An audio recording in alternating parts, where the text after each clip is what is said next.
Hello students, आज हम देखने वाले हैं कक्षा 10वीं का गणित। इसमें आज हम अध्याय 3 जिसका नाम है दो चर वाले रैखिक समीकरण युग्म, इसके सवालों को हल करेंगे। तो इसमें आज हम प्रश्नावली 3.3 का दूसरा सवाल देखने वाले हैं। तो वीडियो स्टार्ट करने से पहले यदि आपने अभी तक हमारे चैनल को सब्सक्राइब नहीं किया है तो सब्सक्राइब कर लें और बेल आइकन को प्रेस कर दें ताकि आने वाले हर वीडियो का नोटिफिकेशन आपको प्राप्त हो सके। और वीडियो को अधिक से अधिक लाइक एवं शेयर जरूर करें। और अगर आपने अभी तक हमारे पिछले वीडियो नहीं देखे हैं तो डिस्क्रिप्शन में सभी अध्याय की प्लेलिस्ट की लिंक दी गई है, वहां से आप वो सारे वीडियो देख सकते हैं। तो शुरू करते हैं आज का ये वीडियो। इसमें हमारा सवाल दिया है 2x + 3y = 11 और 2x - 4y = -24 को हल कीजिए। तो यहाँ पे हमारे पास दो समीकरण दे रखी है, एक ये समीकरण और दूसरी ये समीकरण। इनको क्या करना है, पहले तो हल करना है। हल करने का मतलब पहले भी मैं बता चुका हूं जब इस प्रश्नावली के सवाल पढ़े हैं हमने। हल करने का मतलब होता है x और y के मान निकालना। तो इस प्रश्नावली के अंतर्गत हम कौन सी विधि से x और y के मान निकालेंगे? प्रतिस्थापन विधि से, क्योंकि ये जो प्रश्नावली हम पढ़ रहे हैं प्रश्नावली 3.3, इसमें प्रतिस्थापन विधि से हमने सवाल हल करना सीखे हैं। तो हम इन दोनों समीकरण को भी प्रतिस्थापन विधि से ही हल करेंगे। तो पहले हम हल करने तक सवाल को करते हैं, उसके बाद इससे m का वह मान ज्ञात कीजिए जिसके लिए y = mx + 3 हो। तो फिर हमें m का मान भी निकालना है इस समीकरण से। तो पहले तो हम यहां तक का सवाल हल करते हैं, हल कीजिए तक। हल कीजिए मतलब x और y के मान ज्ञात करने तक। तो सबसे पहले हम दी हुई समीकरण को लिख लेते हैं। तो यहां पे दी गई समीकरण हमारे पास क्या क्या है? एक तो है 2x + 3y = 11, इसे हम समीकरण 1 नाम दे देंगे। और दूसरी समीकरण है 2x - 4y = -24, इसे समीकरण 2 नाम दे दिया। अब हम क्या करते हैं, प्रतिस्थापन विधि में उस समीकरण को लेते हैं जिसमें x या y के गुणे में कोई अंक नहीं होता है। पर यहां पे दोनों ही समीकरण में जो x और y आ रहे हैं उनमें सभी में किसी ने किसी संख्या का गुणा किया हुआ है। तो ऐसी स्थिति में भी हमें कोई एक समीकरण को लेना ही है। तो हम समीकरण 1 को ही ले लेते हैं यहां पे। तो समीकरण 1 यदि हम ले तो समीकरण 1 से भी हमें क्या करना है, किसी एक चर का मान तो निकालना ही पड़ेगा। भले ही गुणे में कोई ना कोई अंक हो तो भी हम x का मान निकालेंगे। अब वो कैसे निकालेंगे? जैसा हमने ये समीकरण 1 को लिया तो समीकरण 1 में हम x का ही मान निकाल लेते हैं। किसका मान निकाल ले हम? x का ही। तो अब x का अगर मान निकाल रहे हैं तो ये x वाली संख्या अभी हम बराबर के आगे रख देते हैं, मतलब 2x को बराबर के आगे रख दिया। अब बराबर के पीछे 11 तो पहले से था ही, इस 3y को भी यदि हम बराबर के पीछे ले जाएं तो ये अभी प्लस का है, लेकिन बराबर के पीछे ले जाने पे ये हो जाएगा -3y। अब हमें सिर्फ x का मान निकालना होता है, लेकिन यहाँ पे गुणे में 2 भी है।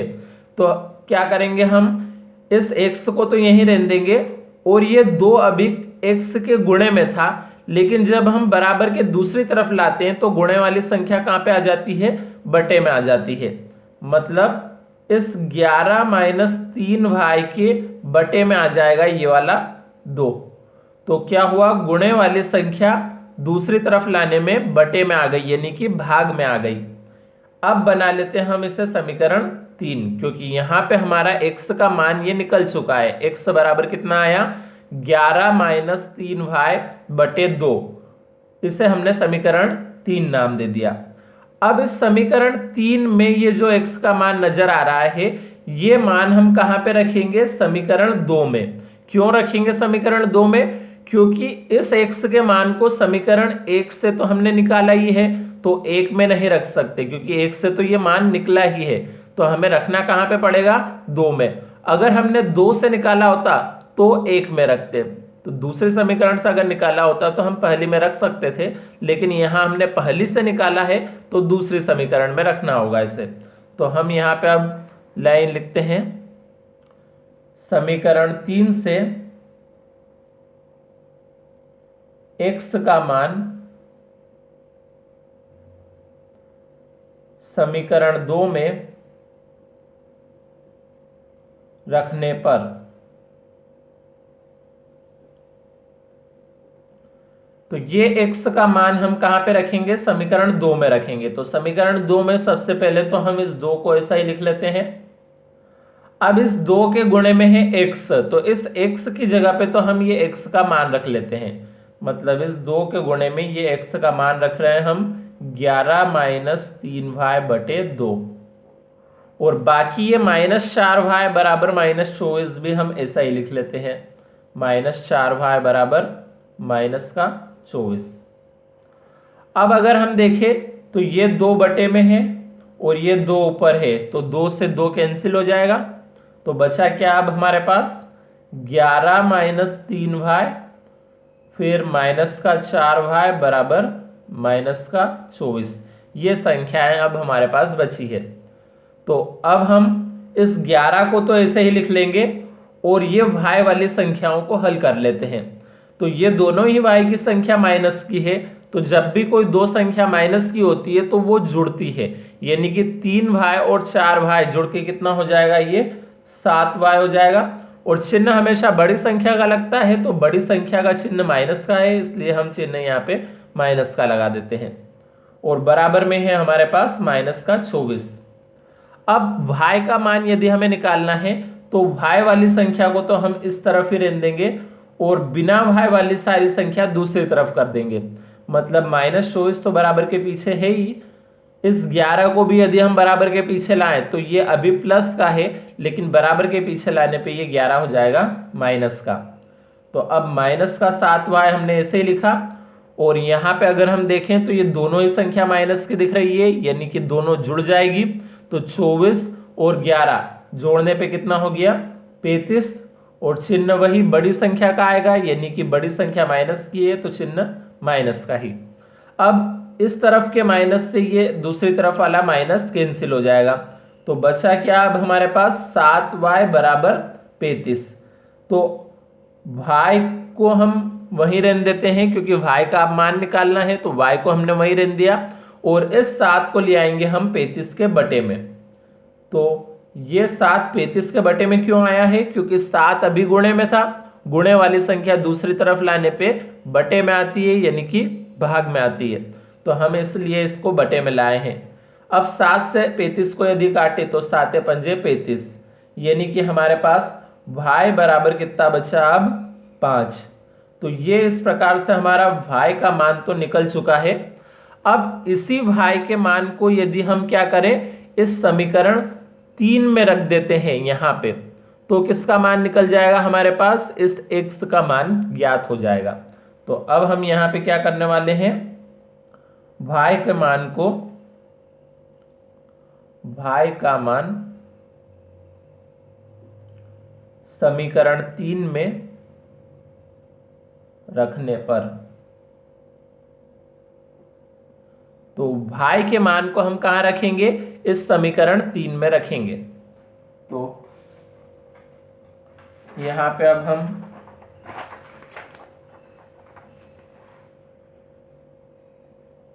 समीकरण 3 क्या थी हमारे पास, x बराबर 11 माइनस 3, तो हम यहां लिख लेते हैं x बराबर 11 माइनस 3, और इस 3 के गुणे में ही क्या था यहाँ पे समीकरण 3 में हमारे पास, इस 3 के गुणे में ही था y। तो इस y की जगह पे तो y का मान रखना है कितना, y का मान था हमारा 5, तो यहाँ पे रख दिया हमने ये 5, और फिर बटे में है 2, तो इस बटे में 2 को भी हम लिख लेते हैं। तो ये क्या किया है हमने, y का जो मान था हमारा, वो y का मान कहाँ पे रखा है, समीकरण 3 में रख दिया है। अब इसे यदि हल करें तो x बराबर कितना हो जाएगा, यहाँ पे 11 को ऐसा ही लिखा, और 3 पंजे 15, और बटे में है 2। अब यहाँ पे एक संख्या प्लस की और एक माइनस की है, यानी कि ये घटेंगे। तो 15 में से यदि 11 हम घटाएं तो कितना बचता है, 4। और बड़ी संख्या माइनस की है इसलिए 4 ये माइनस का रहेगा और बटे में है 2। अब 2 से यदि हम 4 को काटे तो 2 दूनी 4, मतलब x बराबर कितना बचा हमारे पास, माइनस का 2। तो इस प्रकार से ये हमारा x का मान भी यहाँ पे ज्ञात हो चुका है। तो अब हमारे पास x और y दोनों के ही मान ज्ञात हो चुके हैं। तो पहले तो हम इनका उत्तर लिख लेते हैं। तो अतः x बराबर -2 व y बराबर 5 दिए गए समीकरण युग्म का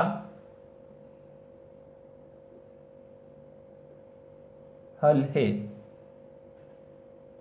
तो इस प्रकार से हमारा एक आंसर तो यहां पे आ चुका है। जो हमें क्या ज्ञात करना था, इन दोनों समीकरण को हल करना था। हल कीजिए, तो हल तो हमारी हो चुकी है दोनों समीकरण, उससे x और y के ये मान आ चुके हैं। तो हमने यहाँ पे ये एक उत्तर तो लिख दिया है, लेकिन आगे और भी हल करना है हमें इसे। अब क्या करना है, इससे m का वह मान ज्ञात करना है जिसके लिए y बराबर mx प्लस 3 हो। तो अब हम क्या करेंगे, ये जो x और y के मान हमने निकाले हैं उन मानों को इस y बराबर mx प्लस 3 वाले समीकरण के अंदर रख देंगे। तो अब यहां पे हम लाइन लिखते हैं, x बराबर कितना आया था हमारे पास, -2 व y बराबर आया था 5। ये दोनों मान कहां पे रखेंगे, जो y बराबर mx प्लस 3, ये जो समीकरण हमारी प्रश्न में दी थी, इस समीकरण में हम इन दोनों मानों को रखेंगे। तो y बराबर mx प्लस 3 में रखने पर, तो अब इस समीकरण में हम ये x और y के मान रखने वाले हैं यहाँ पे। तो y की जगह तो हमने रखा ये 5 बराबर m को ऐसा ही लिखा, गुणित m के गुणे में है x, तो m के गुणे में हम x की जगह पे x का मान रख देते हैं। कितना है x का मान, -2 और प्लस का 3, ऐसा ही लिख लिया। अब 5 को ऐसे ही लिखा है हमने, m का गुणा जब -2 में करा तो कितना आया, -2m लिख देंगे इसको, और ये प्लस का 3 ऐसा ही लिखा है। अब यदि m का मान निकालना है तो m वाली संख्या एक तरफ कर लेते हैं और बिना m वाली संख्याएं दूसरी तरफ। तो हम क्या करें, इस m वाली संख्या को आगे ले आते हैं। तो ये 2m अभी माइनस का है, लेकिन बराबर के आगे यदि हम लाएंगे इस 2m को तो ये 2m प्लस का हो जाएगा।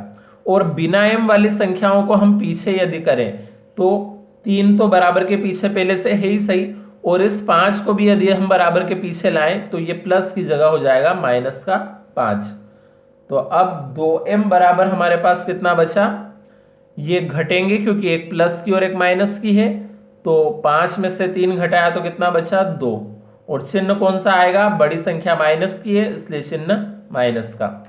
अब मान हमें m का निकालना है, तो m को तो हम यही रहने देंगे, और ये जो 2 है ये 2 अभी गुणे में है, दूसरी तरफ लाने में ये कहां पे आ जाएगा, बटे में। तो -2 के बटे में आ गया ये वाला 2। अब 2 से यदि हम 2 को काटें तो कितना बचा हमारे पास, 1, यानी कि m बराबर बचा है -1। ये बटे का 1 लिखना कोई जरूरी नहीं होता है, सिर्फ क्या लिखेंगे हम, ऊपर वाला 1 लिखेंगे, -1। तो इस प्रकार से ये m का मान भी हमारा यहाँ पे ज्ञात हो चुका है, यानी कि दूसरा आंसर भी आ चुका है। क्योंकि दूसरे आंसर में हमें क्या करना था, m का वह मान ज्ञात कीजिए। तो m का वह मान ज्ञात करना मतलब m का मान निकालना था। तो m का मान ये आ चुका है। अब हम इसका भी उत्तर लिख लेते हैं यहाँ पे, अतः m बराबर -1 है। तो अतः m बराबर -1 है। ये हमारा सेकेंड आंसर यहाँ पे आ चुका है। तो इस प्रकार से ये आज हमारा यहाँ पे सवाल हल हो चुका है। अब आप चाहें तो इसका स्क्रीनशॉट ले सकते हैं यहाँ से। तो पहले आप यहाँ से इतने हिस्से का स्क्रीनशॉट ले लीजिए, उसके बाद ये बचा हुआ हिस्सा, उसके बाद ये उससे आगे का हिस्सा, और ये फिर लास्ट तक। तो इस प्रकार से ये सवाल हमारा आज हल हो चुका है। अब अगले सवाल के लिए मिलते हैं अगले वीडियो में, तब तक के लिए धन्यवाद।